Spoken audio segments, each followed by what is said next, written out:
Si vous êtes amené à envoyer des mails au même groupe de personnes régulièrement, vous avez tout intérêt à apprendre à créer des groupes de contacts. Comme ça, vous allez gagner du temps.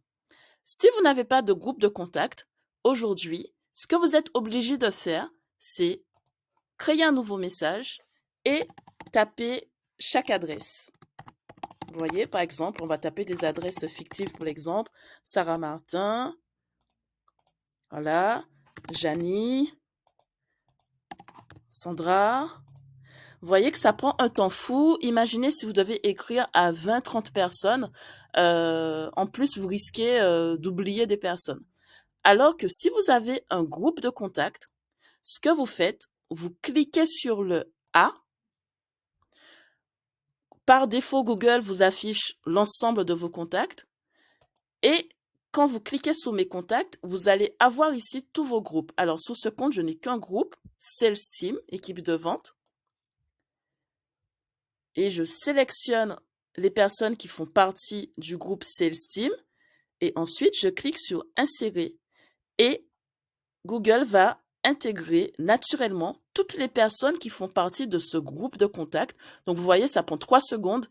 Et ensuite, vous pouvez passer à la rédaction de votre mail. Donc, comment faire pour créer ce groupe de contacts? C'est très simple. On va le faire ensemble.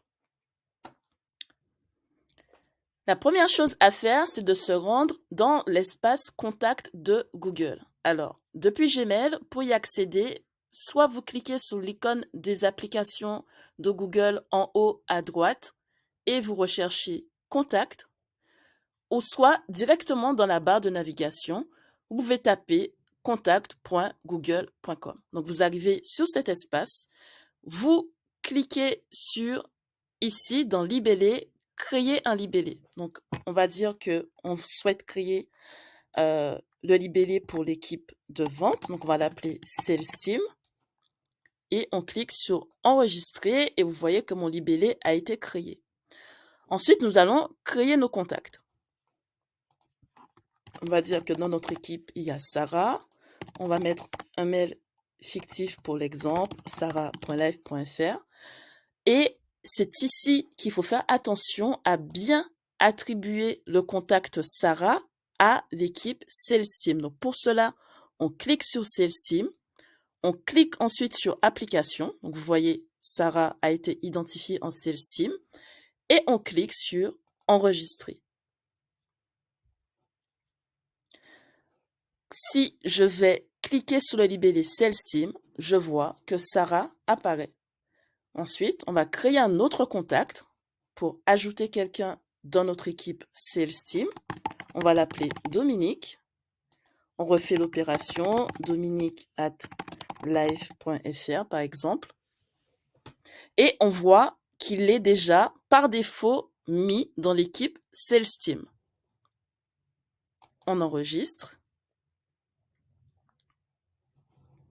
Je retourne ici sur le libellé Sales Team et je vois que j'ai bien Dominique et Sarah. Tout ce qui me reste à faire, je vais dans Gmail, nouveau message, je clique ici sur le A, je vais chercher mon libellé, mon groupe de contacts Sales Team, je clique dessus, je sélectionne toutes les personnes qui sont dans l'équipe Sales Team, insérer et toutes les personnes. Alors nous, on n'en a que 2 pour l'exemple, mais vous auriez pu avoir 20-30 personnes. Et toutes ces personnes vont aller dans la zone de destination du mail. Voilà, c'est très simple. À bientôt.